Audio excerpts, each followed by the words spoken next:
And we are live. Welcome, everybody, to Gotcha Thrones, part of the 3/5 podcast. I don't know, network, I guess, if you want to call this a network. I am, as always, your semi-quasi sort of host, Eric. And joining me once again, I have the Countess Carmilla Lusta. I'm going to get it right one of these days.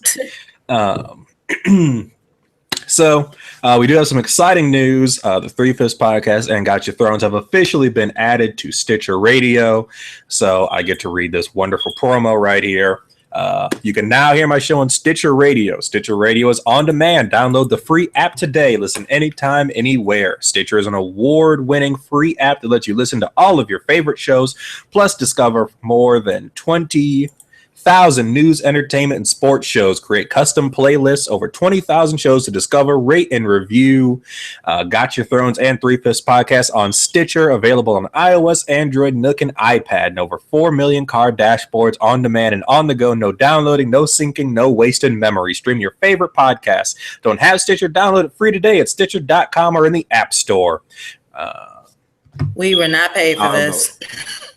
No, but the ratings and reviews that we do get will affect how our show shows up. So if you rate it, review it, give it 5 stars. If you give a 5-star review, we will read it during the show. We'll try to differentiate between ones for Gotcha Thrones and 3/5, but we'll definitely read it on one of them.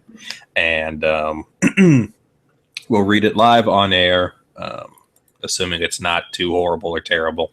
Write anything you want, but 5 stars. And if we like it, we'll read it. But that should be all of our housekeeping stuff for the moment. We've been added to Stitcher. We're very excited about it. We'll be posting links about all that in the next couple of days. But that's not why you're here, to hear me talk about how wonderful the Stitcher app is and how you should totally rate us on it so that we will get pushed up in the rankings so that more people see us. You came here to hear us talk about Game of Thrones, but I am getting over a cold, so Cece will be running this for us, and I will be giving my commentary in 2 cents as I can. But since I have another hour-long show to do tomorrow, I'm going to try to save my voice some. So take it away. I have the power. Anyway. All right. We are on we're on the episode 3 of Game of Thrones this season, which is titled High Sparrow. Now, just to have a little summary of what happened in the High Sparrow, there's no dragon lady this episode. But what we do is Arya, she learns her training in the Black House. Cersei's basically learning how to plot better. And we have Lord Trill Commander Jon Snow. That is a basic rundown of what we did get this episode. Yeah, we didn't get any Dany stuff, though. We did see a plot maybe head more towards or maybe further away from Dany. At the very end of the episode, it really depends on which queen he's talking about. We would assume we know, but we can't necessarily be sure whose graces Sir Jorah is going to try to get back into.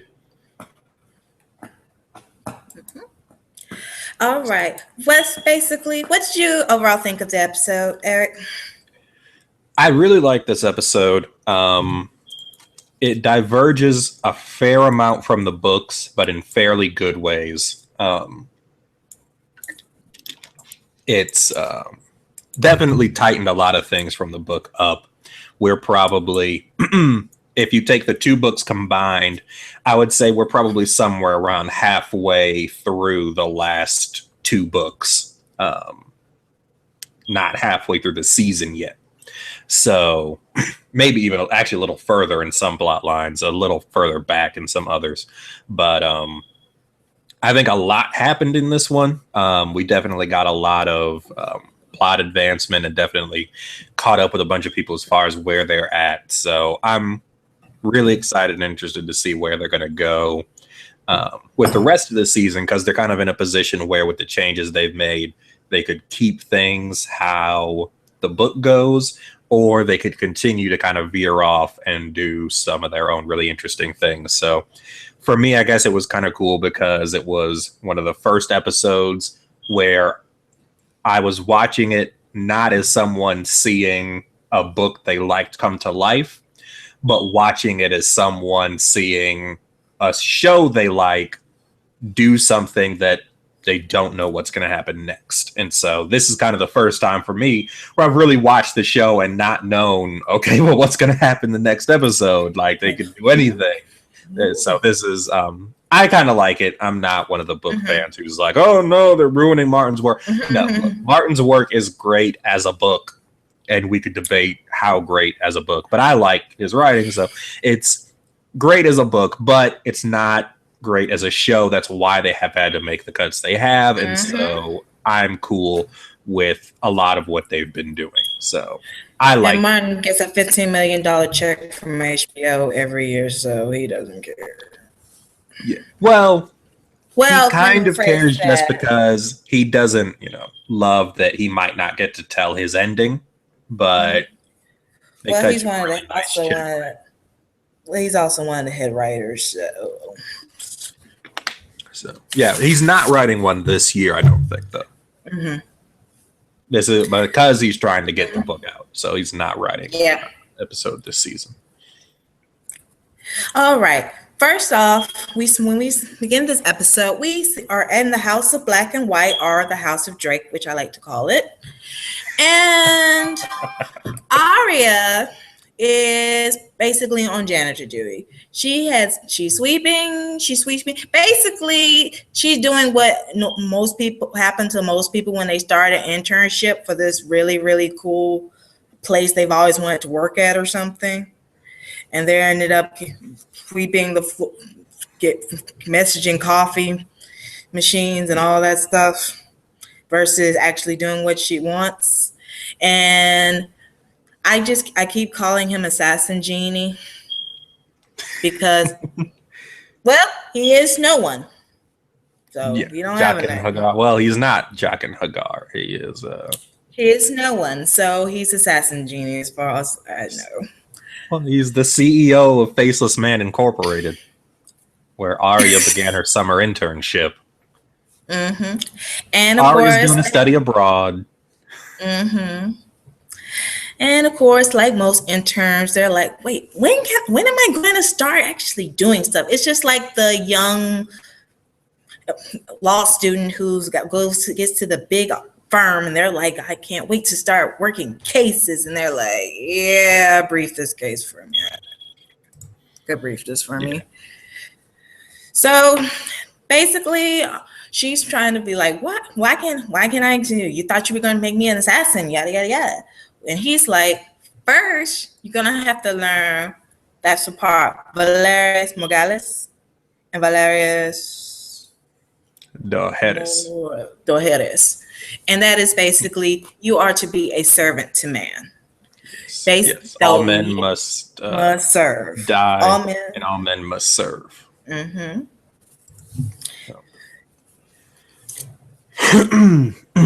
Which is also the code to most fraternities and sororities, that you're supposed to be like a servant to mankind. You're not just doing, and matter of fact, when he said that, it kind of made sense why they said we are no one, because no one has any kind of grudges against, okay, I don't like this person or that person's cool. No one has no grudges.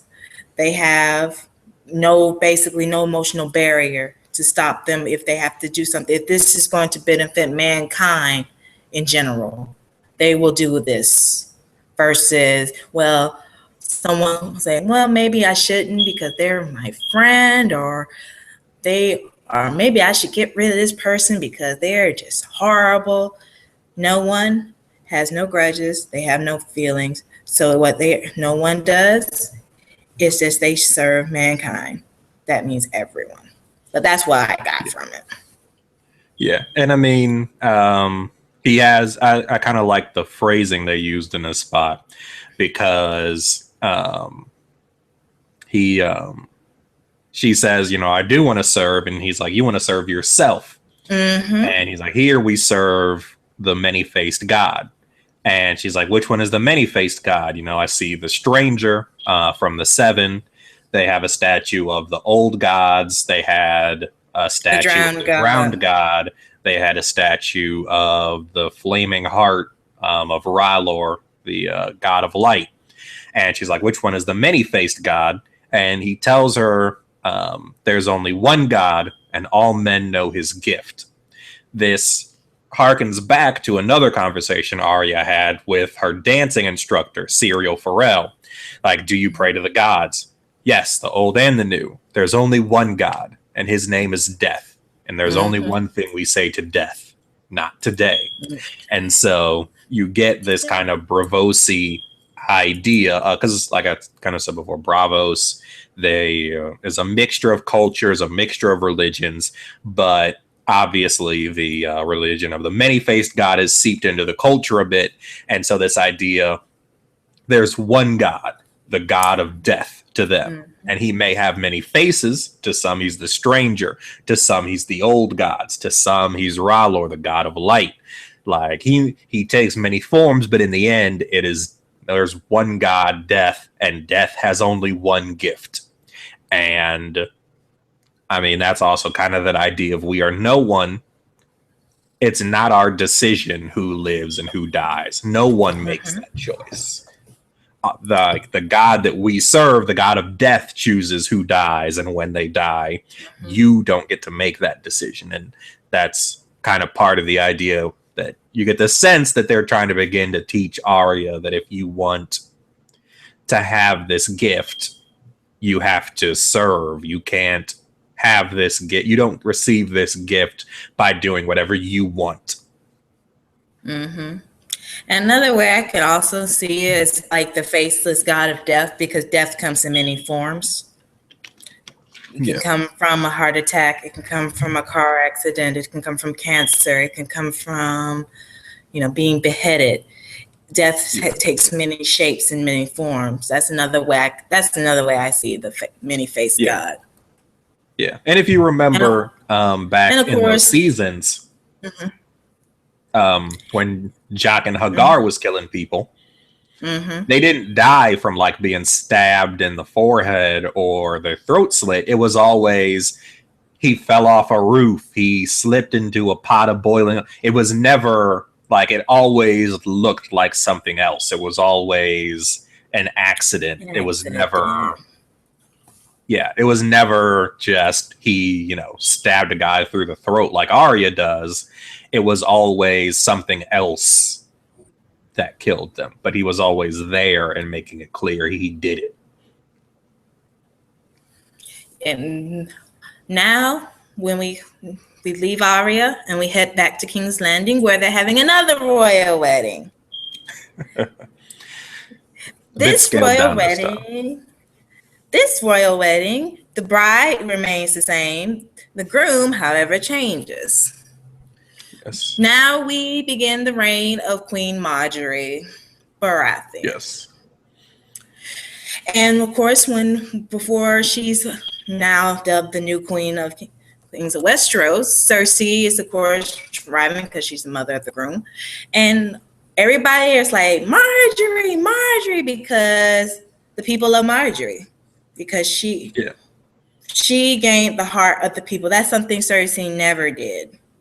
And Cersei, of course, like most old women who were vain at one point and used to being adored, she don't like that crap. And then, of course, later on, they consummate the marriage. So Tommen got his rocks off for the first time, I guess. And Marjorie begins her plan. And this is what I lovingly call it. This is the power of the P. And I say that because Marjorie put it on him so good that after it was done, she was like, well, your mom's here and she loves you and you're just her little boy. you know, she's always going to be protective of you, yada, yada, yada. Basically putting in Thomas' head, you're just going to be a mama's boy as long as she's here. So that leaves Cersei. That leaves Tommen. He's walking around with Cersei. Cersei's just like, da, da, da, da. And Tommen's like, you know what, Mom? Maybe you'd be better off at Casterly Rock. And she's like, wait, I don't want to go. She's like, you know, Casterly Rock's your home. I mean, don't you want to go back? In other words, he's kicking his mama to the curb, which, of course, makes Cersei tries to go to Marjorie, and Marjorie basically tells her, "My petit pop severely."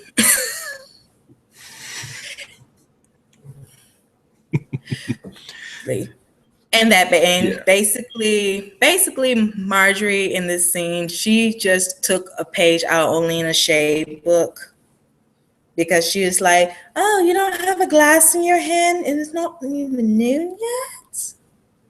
Basically saying Cersei's the drunk. And Cersei's being nice. She's like, well, you know, if you need anything, let me know. AKA, Cersei is the person who thought she was the supervisor who you thought was all high and mighty, who looked down on you. And the next thing you know, you got promoted ahead of them. Now they're trying to be now they're very close to losing their jobs. So now they're being nice to you. Is that how you read that? Well, that's part of how I read it. I read it as the mother who's, you know, the overprotective mom who's losing control of her son, and also the old vain woman who got pushed aside for the young woman.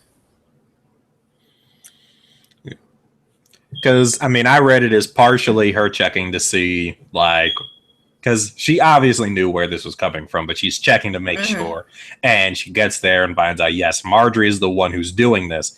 But I read it more as her suggesting that she wasn't done yet. Like, Marjorie's obviously feeling herself like she's become queen. She has a much more malleable person in Tommen, who she trolled the hell out of. I'm just so worried about your mother. Though we did skip over the part where Tommen was just like, my brother's dead, and I'm glad he sucked. Oh, yes. And I got everything because he's gone.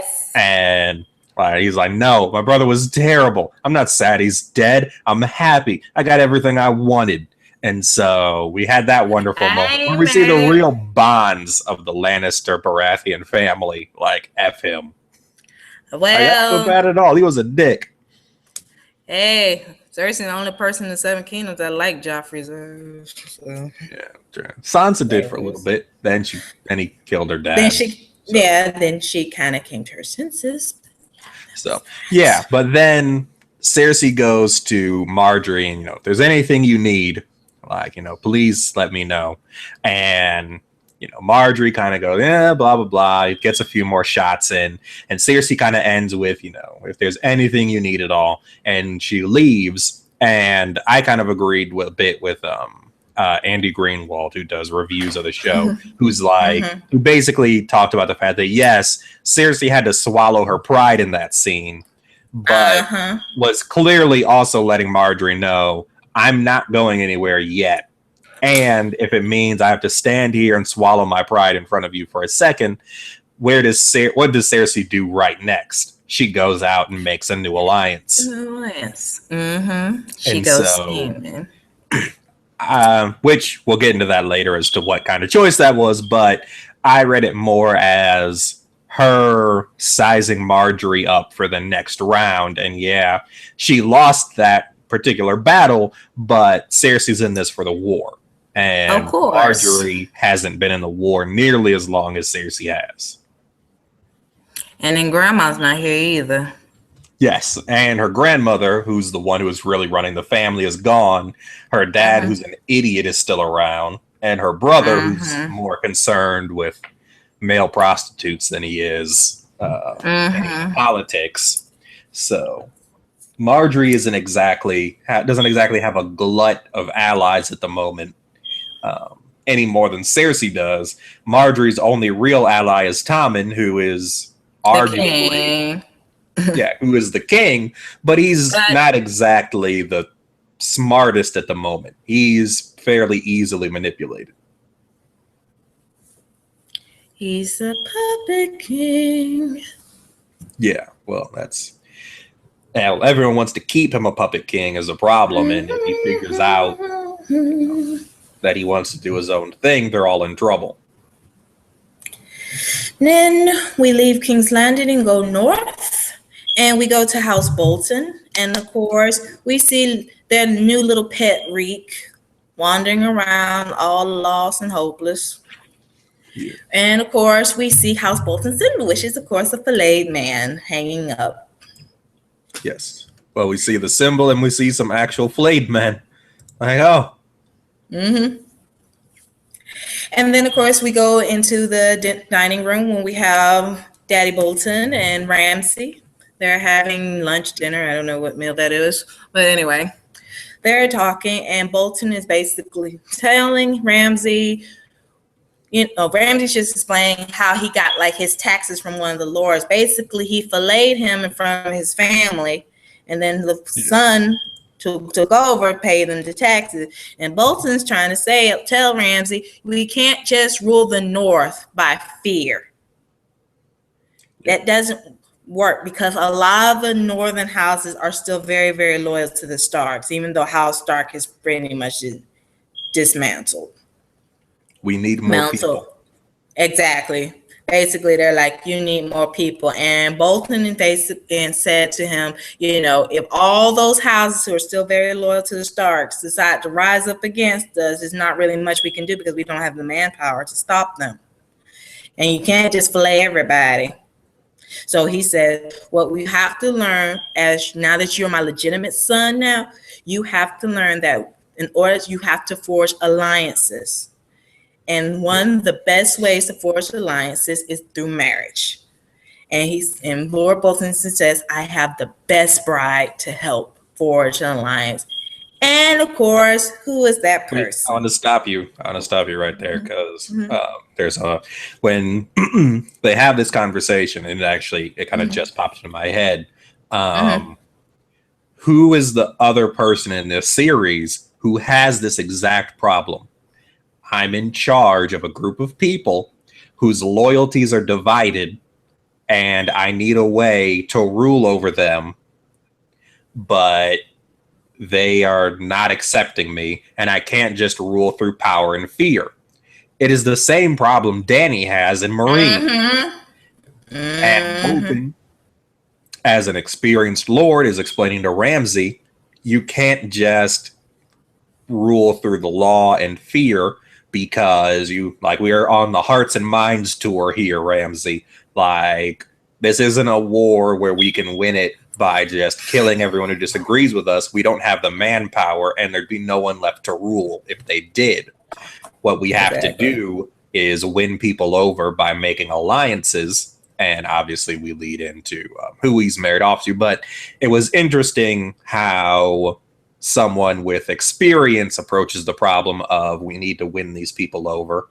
And Bolton explains to Ramsay, hey, what we have to do here is form an alliance that will secure our position and gain loyalty from other people to us through this marriage agreement, whereas Dany is trying to do it through fear and the law, basically. Just, I'll be strong enough to hold all of this together.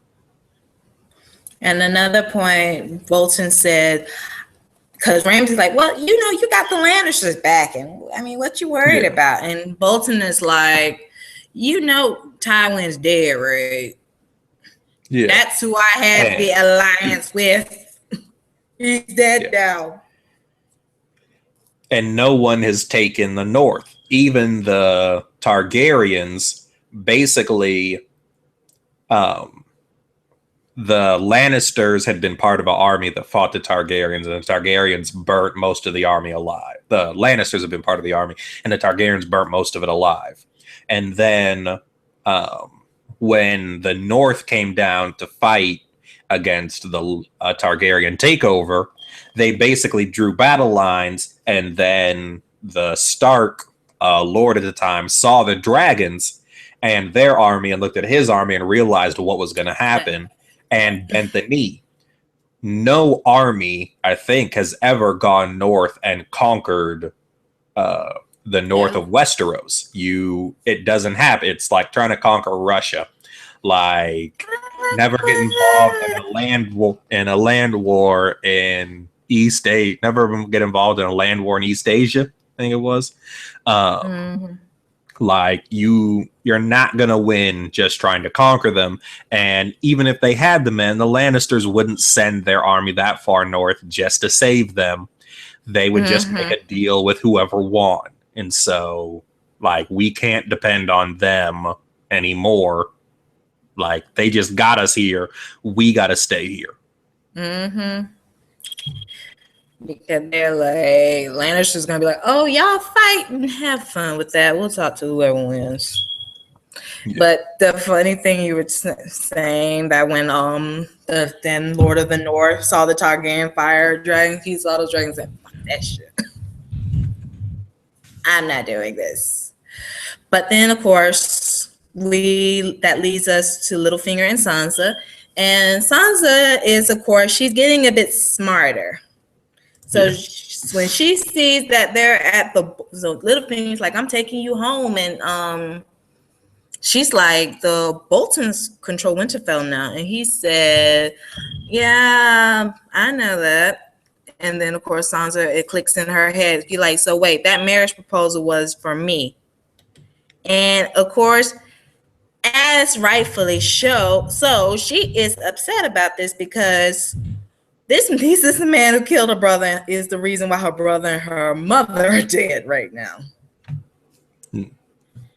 So she got every right to be upset right now. And Littlefinger is trying to calm her down. Basically, Littlefinger's getting into pimp mode.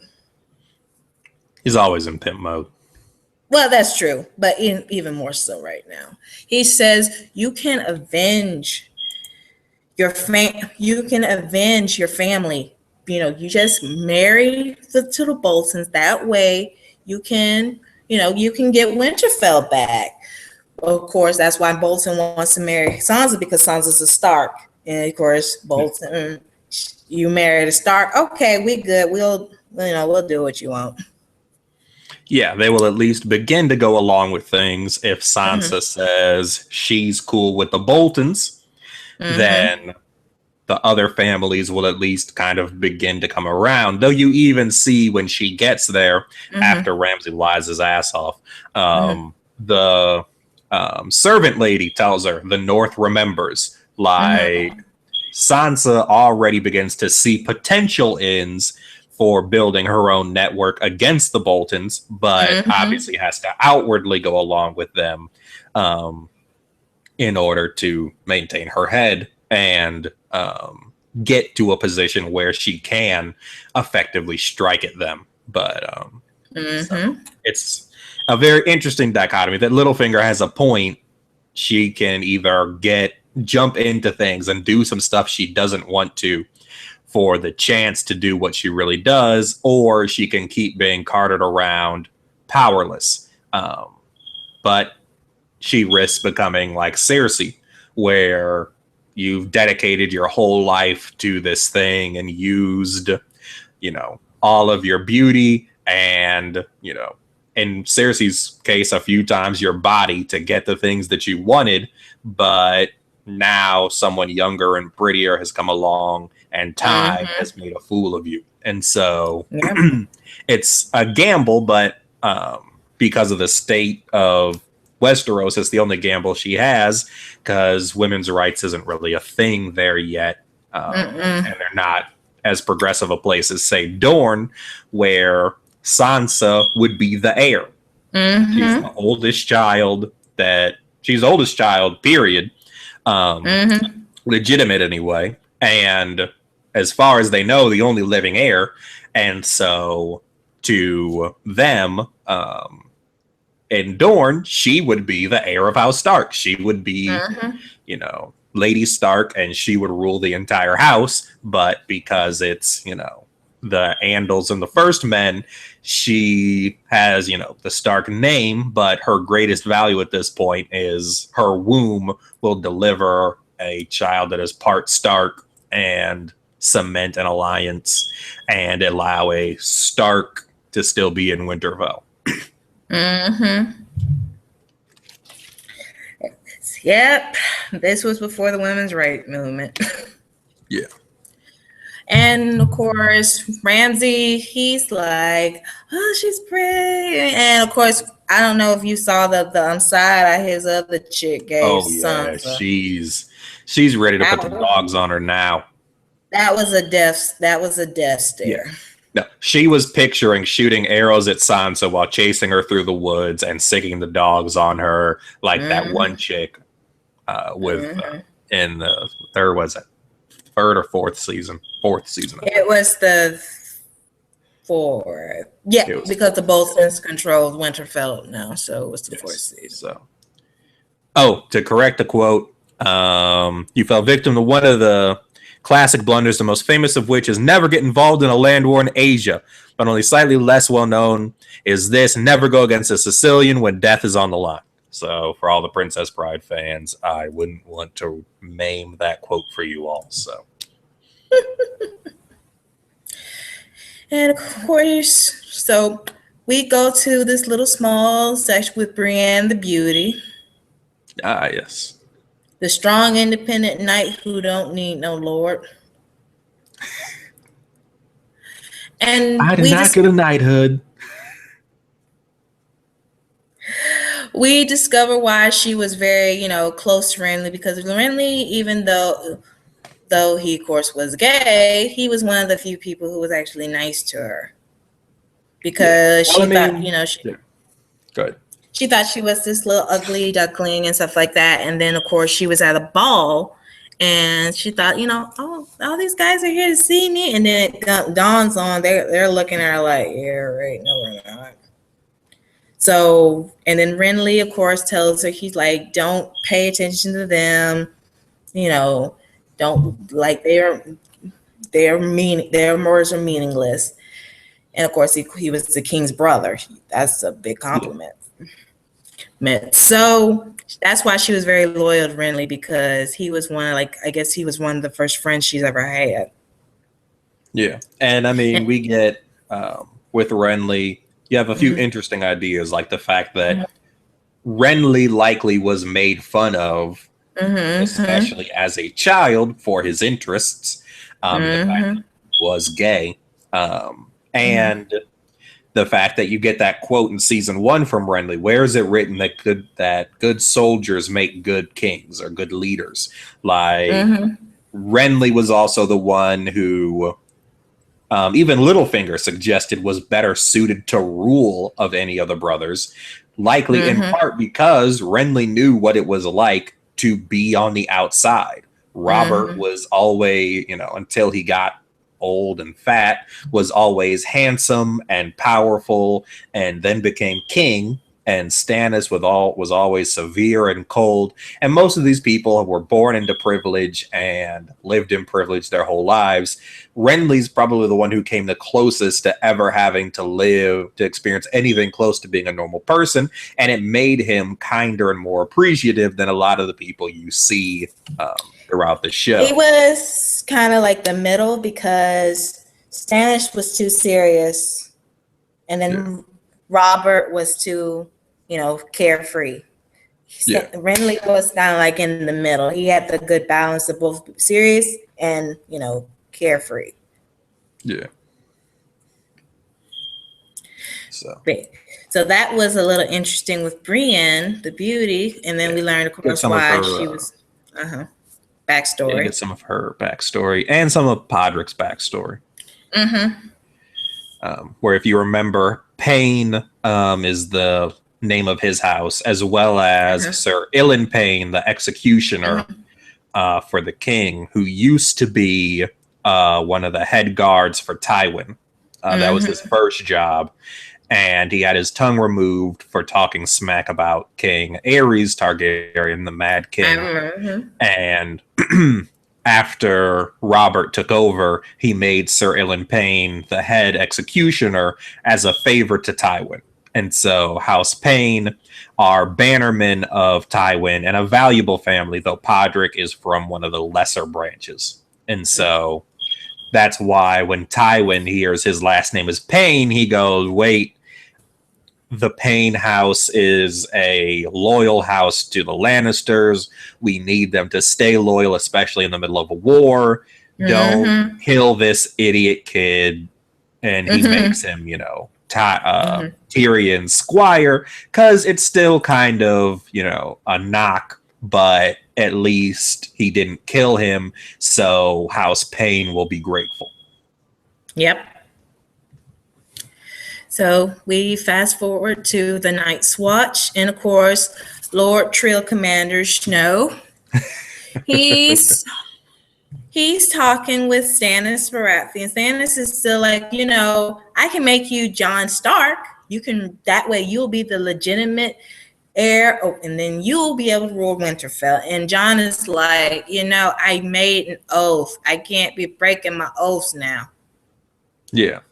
Like, I've already pledged my sword and every life to the Night's Watch, and now I just got voted Lord Commander. I can't just step down now, even though he's always wanted to be a Stark. Yeah. Oh, and of course, but Stannis is like, I need you to be Lord of Winterfell. Don't you want to avenge your? Basically, he does that. Don't you want to avenge your family and all that stuff? And Jon is like, yeah, I do, but I still have an oath to make. But and it also reminds me of Maester. What's the Maester in the Night's Watch? Aemon. Maester Aemon, who we found out, of course, is a Targaryen. And when, of course, Robert Baratheon's rebellion came down, of course, most of the Targaryens, except for Daenerys, her mother, and Viserys, got killed. Aemon said, I wanted to go there. I wanted to be in King's Landing to help, but I couldn't because, he had made an oath. Yeah. He had to stay up at the Night's Watch because that was the oath he took, even though his whole family got pretty much slaughtered. Yeah. So, and he told Jon Snow that. So Jon Snow, he wanted to go down there when he found out Robert got killed. His brother Rob got killed. But of course, that's when Maester Aemon told him, I was a Targaryen and I could not leave my role here in the Night's Watch. I know, even though it was very painful, I ended up losing my whole family. Yeah. I still made an oath, and you made an oath, so you can't break that oath. Yeah, because if you break, you can. We're just gonna hunt you down and kill you, And then Stannis was just like, what sarcastic in Stannis fashion. He was like, you're an honorable man like your father. And Rob's like, well, Jon's like, thanks. Stannis like, yeah, but then honorableness got him killed, though. That's debatable. I've always disliked that statement because we could make a very strong argument that it was not honor and following the rules that necessarily got him killed, because he never should have warned Cersei. Like, he warned Cersei to give her a chance to leave instead of having the guards take her into custody. He had every right to. Like, the law was on his side if he could prove that they weren't Robert's children, for him to go in, have guards seize Cersei, pull the kids out of their bed, drag them all to the dungeons, lock them up, throw them out in the streets. But out of mercy, he decides to abandon following the rule of the law and try to be nice. And even Varys tells him, like, what made you go to Cersei and tell her? He's like, mercy. Like, well, your mercy has gotten you in this situation. Like, his trying to be nice is what got him in this problem. Exactly. If he'd followed the rules exactly, then he would have been okay. It's more, for a lot of characters, trying to break pattern. If you're not like, if you switch sides and are fair weather, then you need to keep switching sides. If you are honorable and follow the rules, you need to follow them strictly, because trying to go back and forth, making and breaking your word, not sticking to anything, that's going to get you killed. Exactly, because if we wanted to do like the honor, he's the hand of the king. Yeah. You tell the king everything. You know, you don't go tell Cersei, okay, look, I know what's going on. You got until Valgott to get out of here. I'm telling everything before I tell everything. No, that's not how this works. You're the hand of the king. You were supposed to go tell Robert, look, them ain't your kids. Let's just put it that way. Those are not your kids. Yeah, so I've always liked that interpretation that it was him being honorable that got him killed. No, it was him trying to be merciful, trying to be nice, trying to be nice to people who aren't going to appreciate nor return the favor is what got him killed. Like, you know, that like not being honorable or following the rules, like breaking the rules arguably is what got him killed ultimately. Yep, it did. You're not supposed to tell a suspect, oh, by the way, we got a warrant for you. Yeah, these charges are about to come down. Get out of town. Get out of town now. You're supposed to just go, look, Rob, them not your kids. You need to go get Cersei and them kids out of there because them not yours. Like, hey, Bobby B, them ain't your kids. And then, of course, they have this climb, which I like. They said, when Stannis is trying to convince, you know, Jon to break himself, he's like, you're in Castle Black. Not a lot of these people like you here. You know, you got enemies everywhere. And then Jon Snow is like, well, it's best to keep your enemies close, isn't it? And Stannis, of course, says, whoever said to keep your enemies close doesn't have many enemies. Yeah. Yeah. You don't want to keep your enemies too close, especially if there's a bunch of them. They'll overpower you and kill you. Like, no, you need to break your enemies up and move them around, which Jon does take the advice because he knows, look, I can promote Sir Alistair. He may not like me, but he's largely honorable. He'll follow the rules. And so I can give him a promotion. Janos, he tells him, yep, Janos, get the hell out of here. Go over there, build up that dung heap. And Janos, you can kiss my ass. I ain't going nowhere. Yeah. The great God. And of course, Jonas is like, basically, he tried to punk him. He's like, I ain't doing this. You can't tell me nothing. I ain't one of these people. You yada, yada, yada. And Jon Snow's like, so you just gonna disobey me? And I was like, yeah, I ain't gonna do nothing. And Jon Snow like, take my side. Yeah, that moment when there's many guys have had this moment, that moment where you think you're big enough to take your dad on. Like, you're like, no, I'm taller than him now. I can see the top of his head. I can take him. And Janos tried him. Every guy knows this moment, and every guy lost. Like, it is a short list. I'm pretty sure, was it Holyfield or someone like that? I was listening to an interview where he was one of the few people I ever heard who won that fight. He was like 16. He'd been boxing for a while. And he was like, no, we were having a fight. And I was like, look, we're not doing this anymore. And he backed down. And he was like, after that, I've never put up with him trying to tell me stuff, call me out my name. Like that's never been a thing again. But most times you try it, you end up like Janos here. And Janos, yep, because Janos was like, it dawned on him that he fucked up in the worst way when they grabbed him and took my son. Jon Snow, like, yeah, give me my sword. Like, no, mama, no. It's basically, you think you're going to tell your mama, like you said, you're going to tell your daddy what to do, and your dad's like, all right, let's see how you act this way. And it's just hilarious how he starts just crying like a little bitch. Yeah. He's like, I'm sorry, mercy, I didn't mean it. And Jon Snow's like, You got any last words? And he's like, yeah, I'm sorry. I've always been afraid. I'm always been afraid. John's like, yeah. Yep. Everyone's afraid. Mm-hmm. They'll take in your head. And that is why I call him Lord Trill Commander.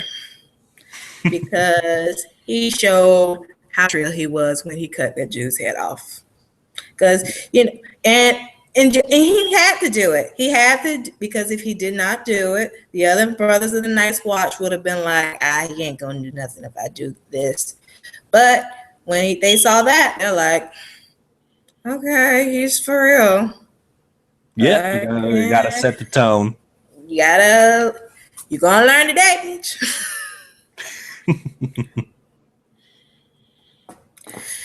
And can I just say that I don't know where kind of also going forward now that we're leaving the Night's Watch, Arya, they kind of run probably one of the worst funeral homes I've ever seen. Well, it's I feel like they're probably going to keep going into the study. I don't really want to delve too much into the religion stuff they have there, especially because I think I know what they're setting up with part of that. But the Faceless Man stuff is really interesting to kind of get. Because, I mean, part of this is that we get a look at the religions of Westeros a bit more. You're seeing more of the Seven this episode and it kind of splitting into sects. You're seeing, you saw a little bit of the Drowned God before, obviously, Melisandre and R'hllor, the God of Light, we've seen plenty of. So it'll be interesting to get more into the many-faced God and the Faceless Men going forward. But yeah, I wouldn't want to hang out there. Like, it doesn't look like a great after-school spot. Like, there's not going to be a lot of kids hanging out. Oh, and another thing, but okay, Arya's just, sitting down, minding her own business. This random, I don't know if that's a little boy or a little girl. They come up and they decide they're going to play the game of faces with her. And they ask you, who are you? And Arya says, I'm no one. Hey, who are you? I'm no one. And Arya is like, oh, you gonna try me? So of course she gets her sword. Yes. So she's like, I'm gonna teach this bitch lesson. And of course, the assassin genie shows up and he's like, you can't be playing the game of faces. She's not ready yet. Yeah. And the other one's like, obviously.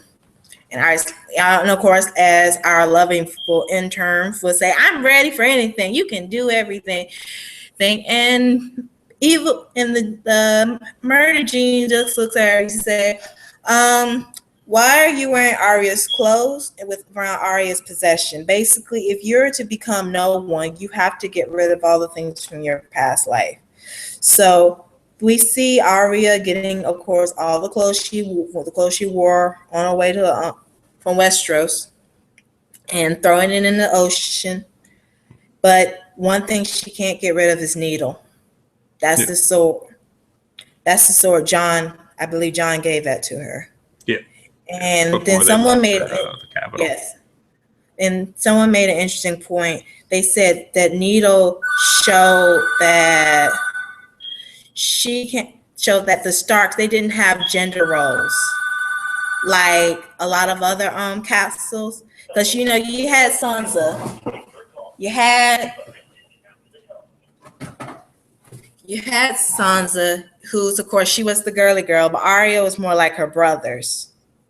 Yeah. And even though, so Arya was like, I don't want to sew, I don't want to thread needles, I want to fight with swords. Yeah. And of course, her father supported that because he got her a sword instructor. And of course, Jon got her own little personal sword. So of course, Arya couldn't part with Needle. So what she did was she hit. That's why I call it's the needle in the rock stack instead of the needle in the haystack. Because she put the needle. She hit Needle into the rock stack by the bay. I don't know if that's going to count against her later or it might come in handy later. We don't know. Yeah. But she hit me. Well, I mean, you could argue it's kind of symbolic of what's going on with Arya inside of trying to do all this, in that she is she's given up or willing to give up a lot of herself, but there's still parts she's holding back. And it's kind of endemic of even her trying to train with the Faceless Men. Like, she wants to become a faceless assassin, but so that she can kill these other people. Like, kind of in the same way, she gave up most of herself, but I'm going to just bury this one part of me and hide it and hope that, you know, I can come back and get this piece later. And, you know, we'll kind of see if, you know, it works and she's able to train to be a faceless man and then come back and get Needle, or is she going to still lose all of herself in pursuit of this? Or will she not be able to finish because she tried? Like, we don't find out. Well, we'll hopefully find out this season. I guess I don't know. And of course I called it the hooker wheel. Basically, we see the High Sept. He's in one of Littlefinger's many brothels, and he has all these prostitutes around, and each of the prostitutes represent one of the 7. Yeah. You have the stranger, you have the maiden, you have the mother, you know, you have the father, you got all of them around, walking around. And he's like, which one am I picking today? And just before when he's picking, these guys in rows come in, all ISIS style. And they like, you are a disgrace. He's like, I'm the High Septon, which of course, I guess that's the Pope of the 7. That's the Pope. And says, I'm the High Sept. You can't do this to me. And they say, you're a sinner. You are a heretic. Oh, you gonna get it. So they push him out naked on the streets, and they're hitting him, and he's trying to cover up, and they're like,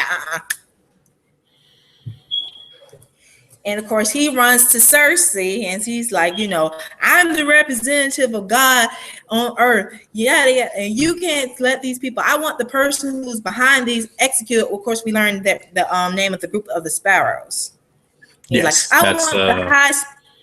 I want the High Sparrow executed, and I want the people who humiliated me like that arrested. And Cersei looking at him like, Now, and then the question is asked, so we heard that you were at Littlefinger's brothel. And he's like, well, everybody has ministry. Yeah, you on your knees, but you weren't praying though. Yes, basically. And I love the moment where they have Pycelle like, well, people's private affairs should be kept private. Yeah, because you have prostitutes running in and out of your room too. That's why you're like, hey, let's lay off of who's been visiting brothels and all that. They say, he's the one who came up, not me. Of course, Cersei, this gets her to thinking. So she ends up going visit the Sparrows. Yeah. And she runs this, which is basically the Sparrows. They have running like, I guess, a homeless shelter or a missionary, because they're feeding people, they're feeding the poor people in King's Landing and all that. And Cersei talks with them and tries to make an alliance. And because she was like, the High Sept wanted me to have you executed, but I didn't execute him. What I actually did was I had him locked up in the Red Keep dungeons. So if you want to help me out, nudge in any kind of way, that'd be great. And the High Sparrow is like, I don't trust this woman, but he's going to be nice. Because he can, I could tell the way he was acting. He's like, I don't trust this woman at all. I really don't trust her. But I will play along.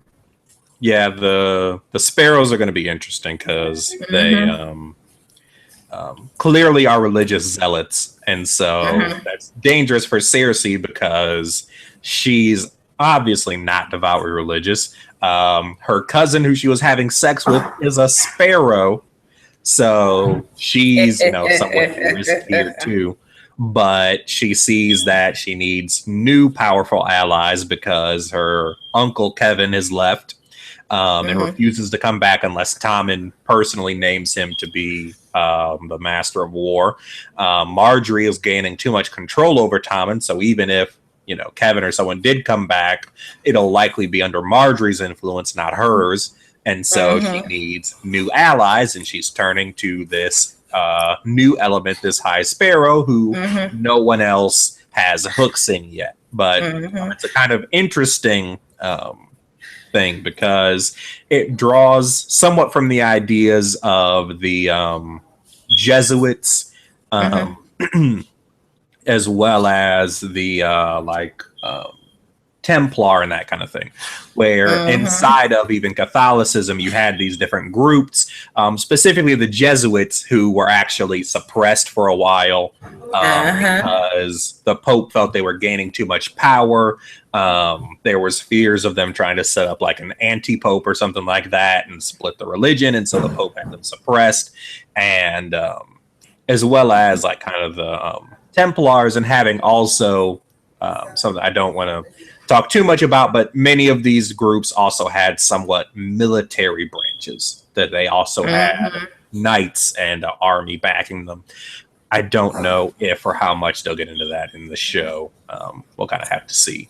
But so it makes the Sparrows very interesting because it's going to show a lot of power struggle between kind of the traditional and the new wave of the church, as well as a danger to everyone because, I mean, they're grabbing, the High Septim and walking him through the streets naked.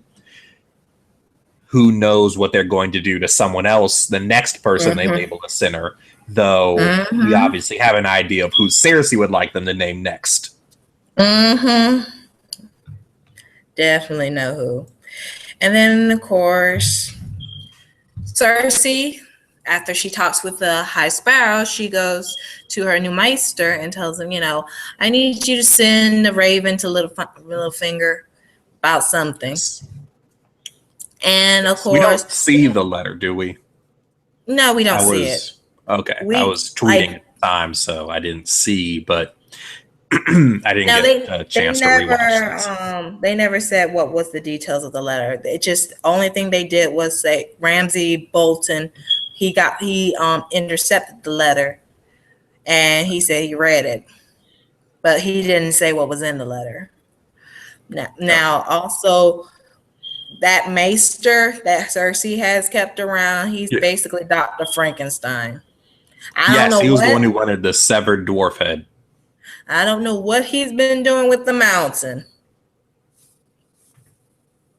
but he's basically man into the Frankenstein monster. Yes, he was seen pumping random stuff into the mountain after he was poisoned. He's the one who also wanted to keep the severed head that was brought to Cersei that was supposed to be Tyrion, but wasn't.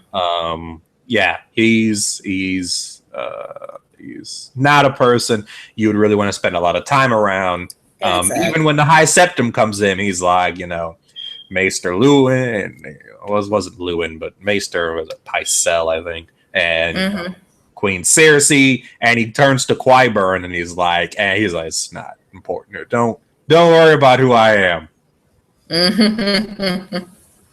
And of course, no names. Then of course we go back.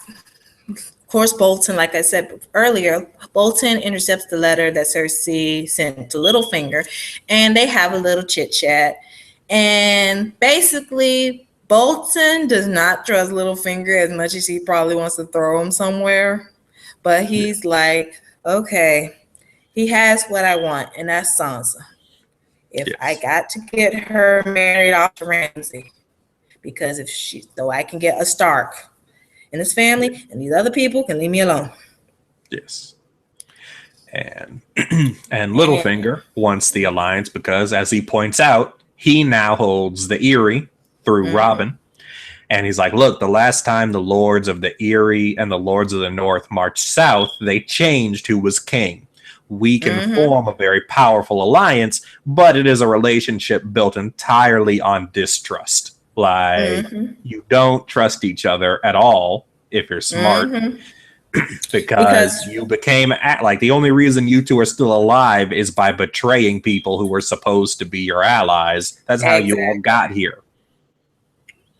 And he's like, in Bolton, obviously, he's like, you know, the Lannisters gave you everything you got. Now, how do I know you're not going to turn on me to get to the Lannisters?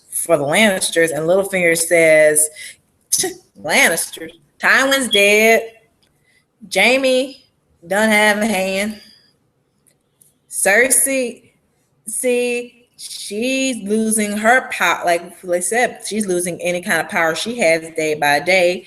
And he was like, he's like, but she's the queen. He's like, no, Marjorie's the queen now. And she likes Sansa. So maybe Cersei may want Sansa dead, but Marjorie's like, meh.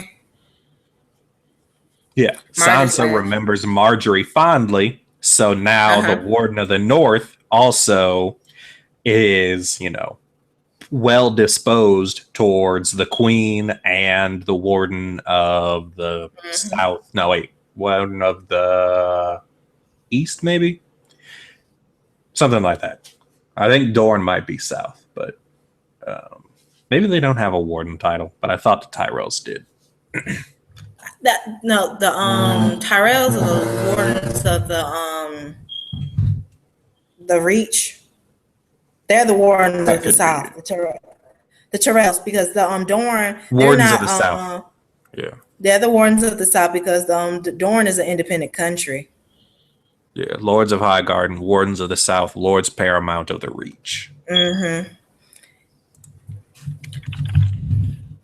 Yeah, that's why I was like, no, I think it was the Tyrells.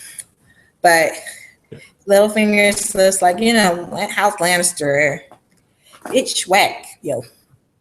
So, you know, we can just, you know, we can get together, form an alliance, and everything will be okay. And Bolton, of course, obviously doesn't trust Littlefinger. So he's like, well, when you write that message back to Cersei, I would like to read it. Yeah. And now, lastly, we have the adventures of Tyrion and Valor.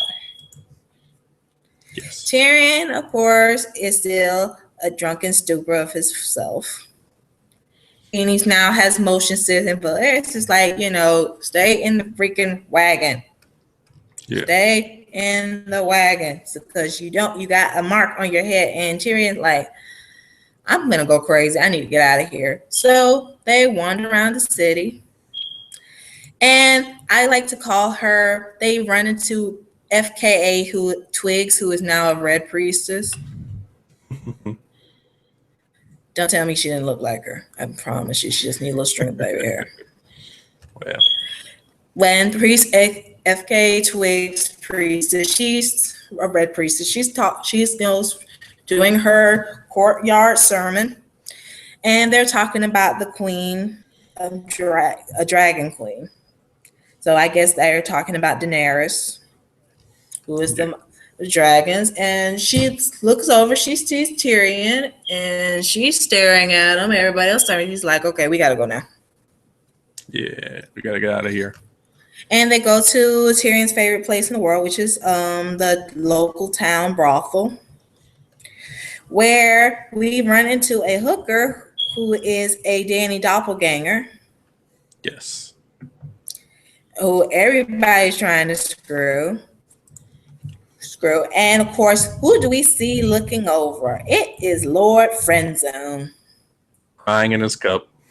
Crying in his cup, looking at, he probably sees that hooker every night and Holly calls her Dany every time he's here. Anyway, now that Tyrion's in a brothel, he says, I'm going to go talk to the girl. So he runs up on this girl who's basically Shay 2.0 to me. More or less. More or less, she's Shay 2.0. And, you know, he's talking with her and yada, yada. He's like, you know, I like making a woman laugh. And she's like, okay, come on, let's go. And for some reason, he's like, I can't get it up right now. This has never happened before. I don't know. Basically, he ejaculated before they started it. So Is that anyway, what he goes. I don't think that's what happened. He did, or he just didn't have the desire to get it up. No, I think he's still really freaked out about everything with Shay and his dad. Mm-hmm. And so basically his apprehension and paranoia and all that have kind of rendered him unable to get it up, or at least made him so, anxious about everything and so depressed about everything that he can't. He doesn't feel comfortable trying to do it anyway. But that's kind of how I read it, that it was more of a mental issue with, frequenting prostitutes again after everything that happened with Shay. But it's interesting. I didn't think of it that way. Yeah, it's basically, he didn't get to disappoint her before. Yeah, it would have been more awkward in the moment. Very, very awkward. So he's like, well, I'm going to go use the restroom. While he's doing that, he's like, someone comes up behind him. He's like, I'm almost done, leave me alone. And of course, we see that's Lord Friendzone behind him. Yeah. And Lord Friendzone, he bags himself a dwarf. And Tyrion's like, where are we going? He's like, you're going to go see the queen. So basically, Tyrion's going to get a one-way express ticket to see Daenerys Targaryen. Maybe. Depends which queen. He could be taking her to Cersei. Now, we would assume it's going to be Dany because he's hoping to use Tyrion like, hey, here's a Lannister. Those people who killed your family, let me back in. But he could also take Tyrion to Cersei and get a full pardon and return to his home on Bear Island. So it's kind of a, which one? Does he want to go crawling back to Dany, or does he want to go crawling back to Westeros?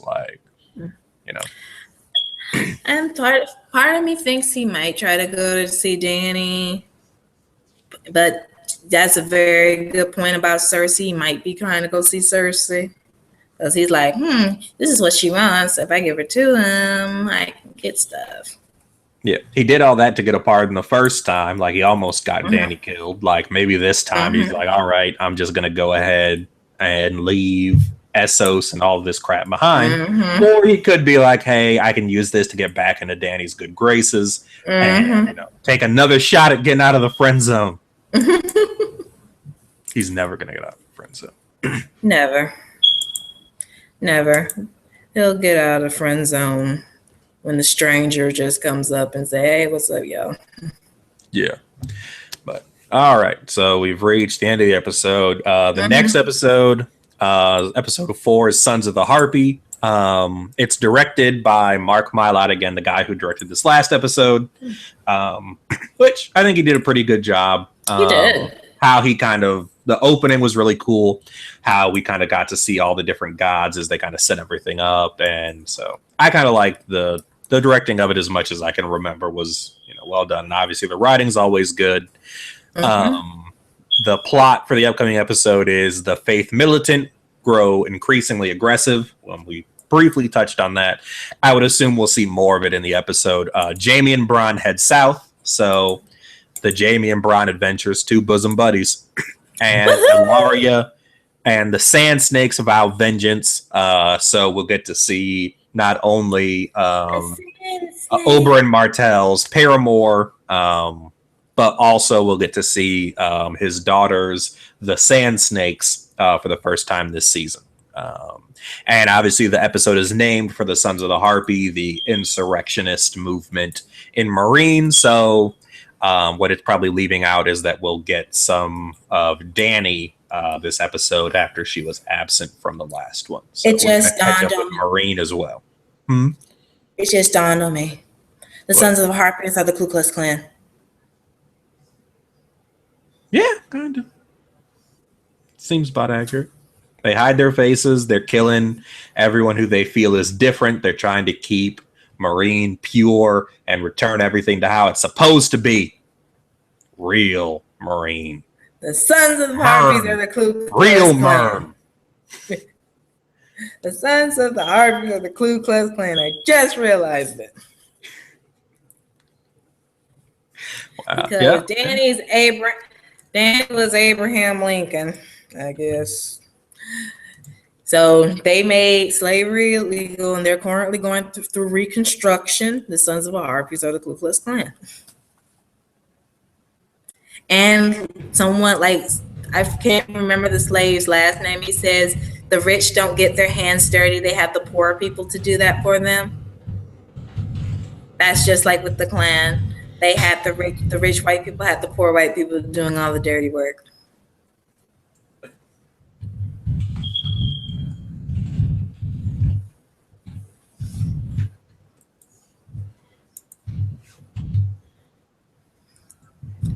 Just dawned on me. They are the Klan. I hadn't thought about it that way, but yeah, that's pretty much what they are. They're paying, they get other poor people to try and do their dirty work for them to maintain a social order that was upset.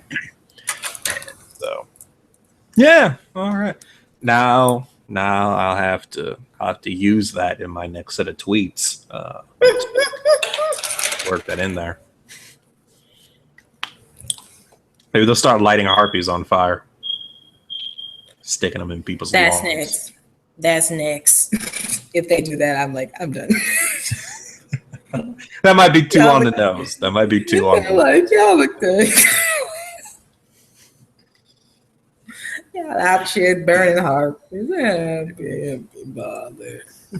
All right. We have gone a bit over an hour, and I still need to eat dinner and probably stop talking for a while so that my voice can finish healing up. But again, thank you so much for doing these with me, because like I said, I really wanted to get started. Once again, you can find us on the website, 3 spelled out THREE 3/5 FIFS podcast.com. Subscribe to the YouTube channel if you like us. Subscribe if you don't like us. You can also find us on Stitcher Radio. Search 3/5 podcast and you will find us on there. Leave a 5-star review, and if we like it, we'll read it. If we don't like it, we might still read it, but we're not going to promise that one. It's so hilarious. We might troll read it. Nice. Let's see, tomorrow, tune in for the 3/5 podcast, the live show.